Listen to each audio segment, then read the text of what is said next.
Thank you, and thank you for your invitation and the very kind introduction. So, first of all, I'm very sorry that I cannot be with you in Slovakia. I would have loved to come and meet you in the flesh, but you know, these days we have to work with new technologies, and I think that's partly what this conference is about as well. So I'll try to address this in my presentation. So basically, the objective of my presentation this afternoon is twofold. The first one is I want to give you some information about the situation and needs of informal carers across Europe. And at the end of my presentation, I will try also to shed light on some of the policy instruments that we have at our disposal to try and address the needs of informal carers.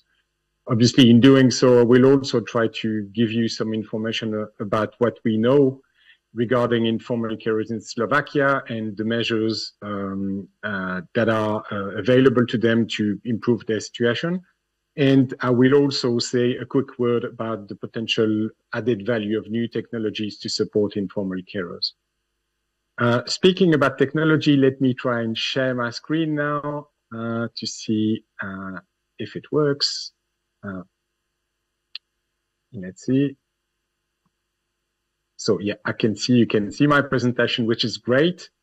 So let's start with the basics, really, which is the definition of informal carers or informal care, because obviously there's a lot of confusion regarding informal carers. This is the definition we use in our daily work, and according to that definition, which, as you can see on the screen, is pretty broad, a carer is any person who provides usually unpaid care to someone with a chronic illness, a disability, or any other long-lasting care needs outside of a professional or formal context. So we're essentially talking about family members, friends, and neighbors.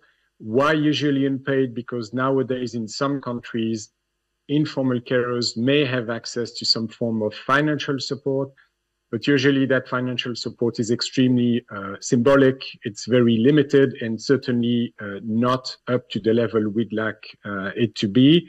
So we're trying to change that.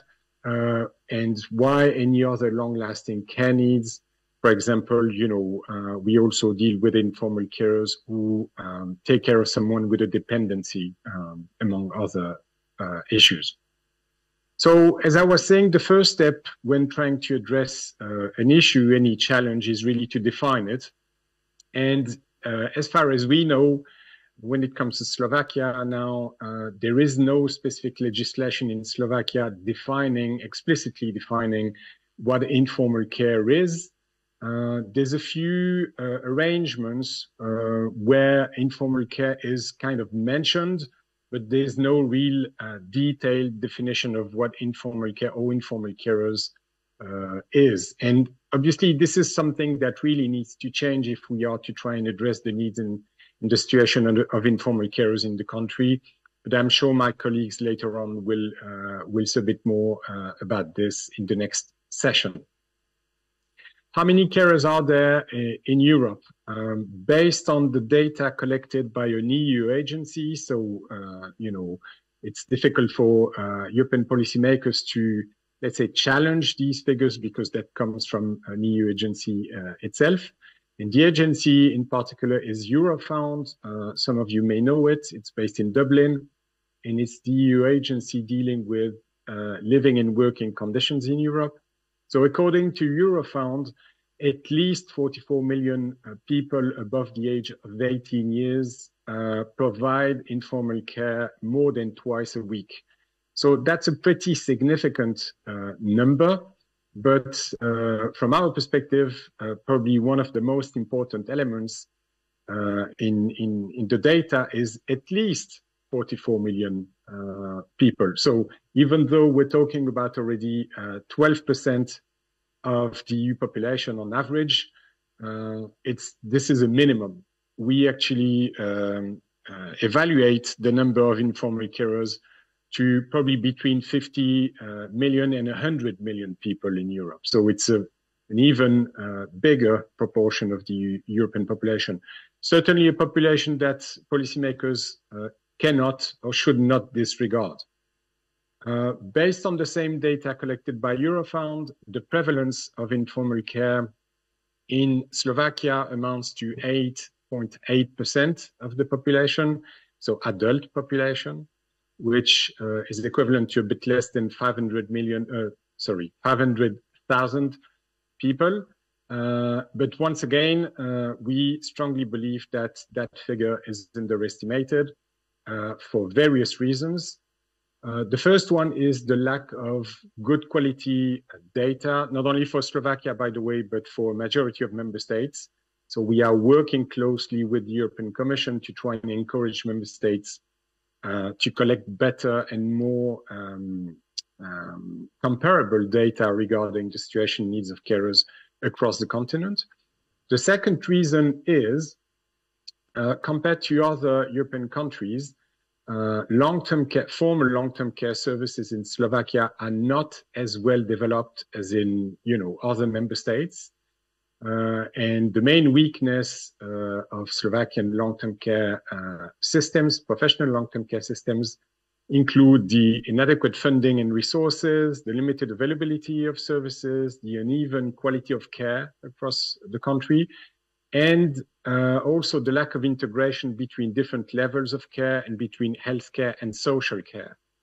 And as a result, informal care represents a very central element of the long-term care provision in Slovakia, because informal carers tend to compensate for the low capacities of professional long-term care services.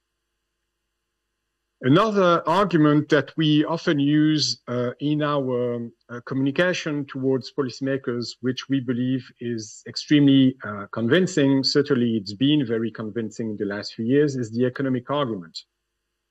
Whether you're from a left-wing or right-wing party, all parties are interested in the economic argument. So according to, first of all, a pilot study carried out by our network, followed by an EU-wide study funded by the European Commission on the topic, the contribution of informal carers to the economy as a whole, and when I say contribution, I'm not talking about the cost of informal care, I'm talking about the added value of informal carers to the economy and society as a whole. That value amounts to between 320 and 368 billion euros per year, or about 2.5% of the EU GDP on average. Now, why is this important? First of all, obviously, it is a very big and impressive figure, but also it's important because on average, member states dedicate 1.7% of their EU GDP to professional long-term care.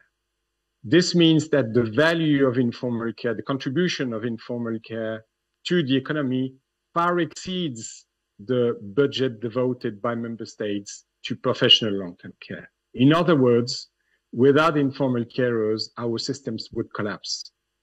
And there's even more data to support this, because the second line on the slide there, again, based on an EU study, what you see there is that if we were to try, for whatever reason, to replace informal carers by professional carers or care professionals, we would have to more than double the budget currently devoted to professional long-term care, which obviously is absolutely impossible.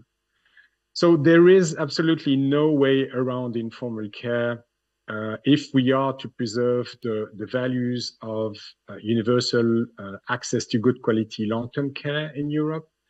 And that means we have to support informal carers, whether we like it or not. Now, we also have quite a lot of evidence regarding the impact of caregiving on informal carers themselves, because the problem is, if we don't support informal carers, they start to face a long list of challenges of their own, and we enter a vicious circle. The first one, of course, is informal carers' ability to access the labor market and good quality jobs, in particular for women. And, the gender dimension of informal care is, of course, extremely important in Europe. So we end up with a lot of informal carers having to reduce their working time, so involuntary part-timers, or leave the labor market altogether, which of course is a problem for urban economies. The second aspect, the second impact of informal care on carers is the social exclusion. Many carers spend so much time providing care for their loved ones that, you know, they have to reduce drastically sometimes their social interactions. And so they feel completely disconnected. And in addition to that, because they have to reduce their working time, but also because they tend to contribute financially to the cost of caring, many fall into poverty. Just to illustrate this, 1/3 of informal carers in the UK are in debt as a result of their caregiving activities. So again, the economic impact of caregiving on carers themselves is something that needs to be more closely monitored. Finally, the health impact of caregiving on carers is also very well documented. To put it simply, the stress and burden associated with informal caregiving essentially presents all the features of a chronic stress experience, you know, with a huge physical and psychological strain over sometimes very long periods of time. There's a lot of unpredictability, a lot of uncertainty, and that generates a lot of mental health issues. So depression, anxiety, and, you know, again, if we don't pay attention to that, informal carers can become patients themselves. And of course, that also has a cost for society. So what needs to be done? Fortunately enough, the Commission itself, once again, carried out an EU-wide survey on the topic more than 10 years ago now. And what you see on the screen there is, by order of importance, the list of things that need to be addressed to support informal carers. At the top of the list, unsurprisingly, the need to provide adequate financial support to informal carers. And when I say adequate, it should be financial support that is up to the level of the opportunity cost for informal carers. So the amount of time dedicated to informal care and not dedicated to, you know, money-making activities, so to speak, should be compensated somehow. Not least given the, you know, the contribution of carers to society, which I just highlighted. The second thing is the ability for carers to maintain an active professional life. So it's also important to develop policies allowing informal carers to work part-time, to take a carer's leave, a paid carer's leave, to ensure that not only women, but also men have access or, you know, are motivated or driven to these care leaves. The third on the list, which is very often disregarded or forgotten, is the need to take the time spent on caregiving, to take that into consideration, the calculation of pension credits. So if you spend 6 months providing care to someone, it is really important, of course, to ensure that that time is also taken into consideration when calculating your pension credits. And then last but not least on the list, the need for carers to have access to regular breaks from time to time and to have access to basic information and training about how to improve and how to provide better quality caregiving. What's the place of ICT in that picture? Well, ICT is certainly not the panacea. It cannot solve all of the issues, but it can certainly support carers in many ways. The first one is in terms of their social inclusion. As I just mentioned, many carers find themselves completely isolated as a result of their caregiving. So ICT-based solutions can help them to remain connected to their social environment, to have access and be in contact with fellow informal carers, exchange their experience, exchange their tips as well, you know, and be able to support each other. The second thing is relates to care coordination. So we see nowadays a plethora of tools allowing informal carers and care professionals to talk to each other and coordinate their activities. The third aspect where ICT can play a role is in terms of carers' access to basic information and training. As I again mentioned briefly earlier, many carers become carers overnight. Suddenly they have to take care of someone with a, sometimes very difficult condition, and they have no idea what they're dealing with. So what do? They Google, they try and find information here and there. Good quality ICT-based solutions can help them navigate the condition they will have to deal with in future and provide them with the necessary information and training they're looking for. Finally, any ICT-based solutions allowing carers to continue to pursue their normal professional and social activities is of added value. So I'm thinking of, remote monitoring tools. Nowadays, again, you have many tools and apps allowing carers to keep an eye on their loved ones from work, from their own home, and so on. All of these tools are extremely important, but again, I want to reiterate, they're part of the solution, they are not the solution. Now, when it comes, I'm taking a step back now. When it comes to the situation of member states, all member states are facing extremely similar issues regarding both professional long-term care and informal care, as a result essentially of demographic aging, so the growing prevalence of age-related diseases, the declining supply of both professional and informal care, and then what it means in terms of the financial sustainability of long-term care and the quality of the care provided.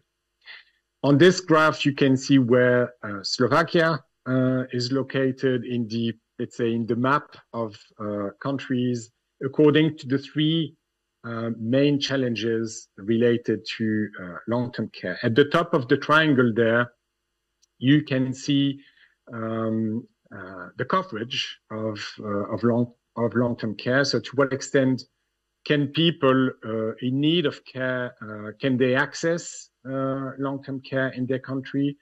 At the bottom left, you can see the reliance on informal care, and many countries, unfortunately, tend to rely or over-rely on informal care. And last but not least, the need, of course, to contain public expenditure, because we are also talking here about booming costs. Recently, the Commission has released for the first time, and we very much see this as a historical move and a landmark in our movement. The Commission released a European Care Strategy in 2022. The strategy focuses both on professional long-term care and on informal care. We've pushed for this for probably about 20 years, I would say. And I'm very glad to report that most of our demands have been heard and are included in the care strategy. So when it comes to professional long-term care, the strategy speaks about the need to ensure better access, better quality, better sustainability. I'm not going to enter this now. You can read about the care strategy online. And also we focus primarily on informal care. But I want to shed light on what the strategy entails when it comes to informal care and informal carers, because I think that could be inspiring for the next panel. First of all, the strategy calls on all member states to identify informal carers in their country, which obviously also means define what informal care is.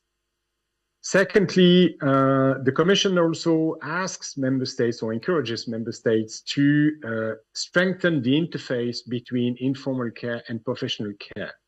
And there, what we need to do is, first of all, inform care professionals, and in particular, the primary care sector, so general practitioners, nurses, pharmacists, who are in daily contact with informal carers, but very often know nothing about the needs of informal carers, or they don't know how to interact with them. And so this needs to be changed, and this needs to be improved.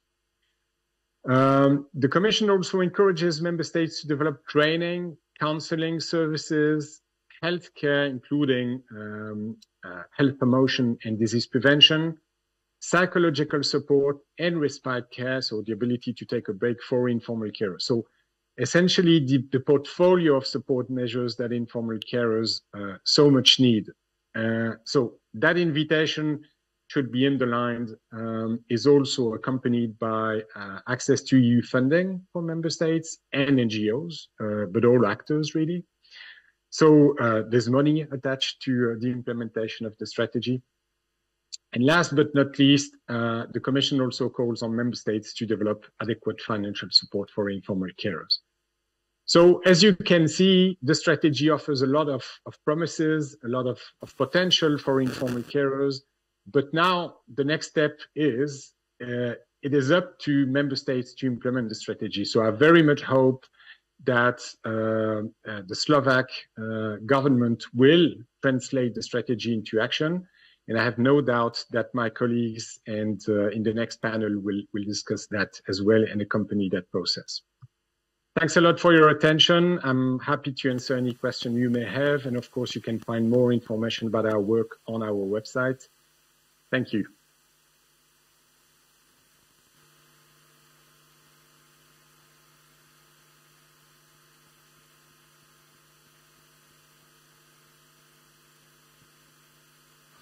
I'm sorry, I cannot hear. Yes, I cannot hear you. My microphone was turned off. So thank you very much for an excellent overview. Maybe a very quick follow-up, because we are running a little bit out of time. A quick follow-up question. Maybe Stecy, what is like your top priority for you at EUROCARERS for this year? What is it that what is high on your agenda? What you're trying to achieve? What is, if you are named to name a single goal for this year, what is it? What is your priority? Yeah, it's difficult to choose one because we have a long list of priorities. But the first priority for this year certainly is that, as you know, we have EU elections. So the main priority for us is to maintain the momentum around care and caring, because even though we now have a care strategy, we should not take that for granted. You know, governments change, policies and priorities change. So it's important to continue to beat the drum and encourage the newly elected Parliament and the newly appointed Commission to pursue in its efforts to have the care strategy implemented across member states. The same applies to all of you in your respective countries, and in Slovakia in particular. We should all make sure that our decision makers continue to pay attention to care and caring in the future, because that's a topic that will certainly not disappear. Mm-hmm. Thank you very much. Thank you for the presentation. Thank you for answering my question. And hopefully next time we will be able to meet in person and you will be able to join us at one of our conferences. So thank you very much. Thank you. Stecy Yghemonos z organizácie EUROCARERS. So